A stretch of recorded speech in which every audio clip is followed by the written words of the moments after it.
തേനീച്ചക്കൂട് പോലൊരു ബ്രെഡാണ് കേട്ടോ നമ്മളിന്ന് ചെയ്തെടുക്കുന്നത്. ഹണികോം ബ്രെഡിൻ്റെ റെസിപ്പിയാണ്. അപ്പോൾ ഒരു ബൗളിലേക്ക് 1/2 കപ്പ് ഇളം ചൂട് പാല് ചേർത്ത് കൊടുക്കാം. 2 ടീസ്പൂൺ ഇൻസ്റ്റൻറ്റ് ഈസ്റ്റും 2 ടീസ്പൂൺ തന്നെ പഞ്ചസാരയോട് ചേർത്ത് കൊടുക്കുന്നുണ്ട്. നല്ലപോലെ ഇളക്കി മിക്സ് ചെയ്തിട്ട് ഒരു 10 മിനിറ്റ് മൂടി മാറ്റി വയ്ക്കാം കേട്ടോ. അതിനുശേഷം നമ്മൾ ഇനി ഇതിലേക്ക് ഒരു 2 ടേബിൾ സ്പൂൺ സൺഫ്ലവർ ഓയിൽ, ഒരു മുട്ട, പിന്നെ ഒരു 1/2 ടീസ്പൂൺ ഉപ്പും കൂടി ചേർക്കാം. വീണ്ടും നന്നായിട്ടൊന്ന് മിക്സ് ചെയ്തെടുത്തിട്ട് മൈദയാണ് കേട്ടോ ചേർത്ത് കൊടുക്കേണ്ടത്. അപ്പോൾ മൈദ ഞാനിവിടെ 2 കപ്പ് അളവിൽ എടുത്തിട്ടുണ്ട്. 1 കപ്പ് അളവ് 250 ml ആണ് കേട്ടോ വരുന്നത്. ഫുള്ള് കപ്പ് അളവിൽ നമ്മൾ എടുത്തിട്ടുണ്ട്. എന്നിട്ട് നല്ലപോലെ ഒന്ന് മിക്സ് ചെയ്തിട്ട് കൈകൊണ്ടൊന്ന് കുഴച്ചെടുക്കണം കേട്ടോ. നല്ല ഒന്ന് സോഫ്റ്റ് ഡോ ആയിട്ടൊന്ന് ചെയ്തെടുത്ത് മാറ്റി വയ്ക്കുക. ഏറ്റവും കുറഞ്ഞ 2 മണിക്കൂർ ഫെർമെൻറ്റ് ചെയ്യാനായിട്ട് മാറ്റാം കേട്ടോ. അപ്പം ഞാനിവിടെ ഇത് എയർ ഫ്രയറിലാണ് ഈ ഒരു ബ്രെഡ് ഒന്ന് എടുക്കുന്നത് ട്രൂ ടർട്ടിലിൻ്റെ സ്മാർട്ട് എയർ ഫ്രയർ ആണ് കേട്ടോ. നല്ല ഒരു യൂസ് ചെയ്യാൻ പറ്റുന്ന രീതിയിലേക്ക് ഒരു കംഫർട്ട് മോഡിലേക്കാണ് നമുക്കിതൊന്ന് സെറ്റ് ചെയ്തിട്ടുള്ളത്.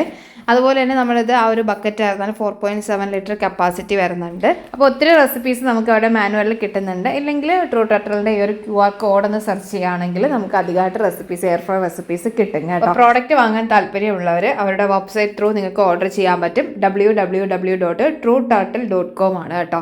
പിന്നെ നിങ്ങൾ കൂപ്പൺ കോഡും കൂടി ജാസ്മിൻ 25 എന്നൊരു കൂപ്പൺ കോഡും കൂടി യൂസ് ചെയ്താൽ എക്സ്ട്രാ 25% ഡിസ്കൗണ്ടും വരുന്നുണ്ട്. ഇനി നമുക്ക് ആ ഒരു മാവൊക്കെ ഒന്ന് നല്ലപോലെ ഒന്ന് ഫെർമെൻറ്റ് ചെയ്ത് വന്നതിന് ശേഷം നമ്മൾ ഇതുപോലെ ഒന്ന് എല്ലാം ഈക്വൽ പാർട്സ് ആയിട്ട് ഒന്ന് കട്ട് ചെയ്തെടുക്കണം കേട്ടോ. അതിനുശേഷം ചെറിയ ബോൾസ് ആയിട്ട് നമുക്ക് ഇതുപോലെ ഉള്ളിലേക്കൊന്ന് മടക്കി വേണം ഒന്ന് ഫോൾഡ് ചെയ്തെടുക്കാനായിട്ട്.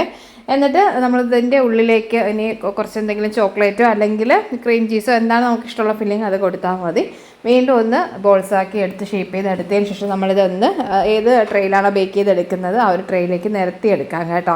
ഞാനിവിടെ 7 ഇഞ്ച് ട്രേ ആണ്, കേക്ക് ടിന്നാണ് എടുത്തിട്ടുള്ളത്. ഒന്ന് ഗ്രീസ് ചെയ്തെടുത്തിട്ട് വേണം നമ്മളിതൊന്ന് വെച്ച് കൊടുക്കാനായിട്ട്.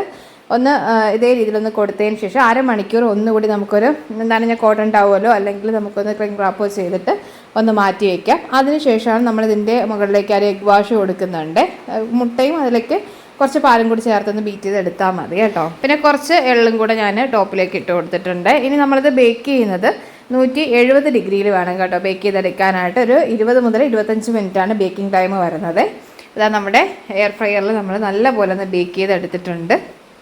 അപ്പോൾ ഇതിൻ്റെ മുകളിലേക്ക് നമുക്ക് ഒന്നുകിൽ ഹണി ഒഴിച്ചു കൊടുക്കുക, അല്ലെങ്കിൽ ഹണി സിറപ്പ് കൊടുക്കുക, അല്ലെങ്കിൽ ചോക്ലേറ്റ് സിറപ്പ് ഇതുപോലെ ഒന്ന് കൊടുത്തിട്ട് സെർവ് ചെയ്യാം കേട്ടോ. അടിപൊളി ടേസ്റ്റാണ്, ട്രൈ ചെയ്യണം കേട്ടോ.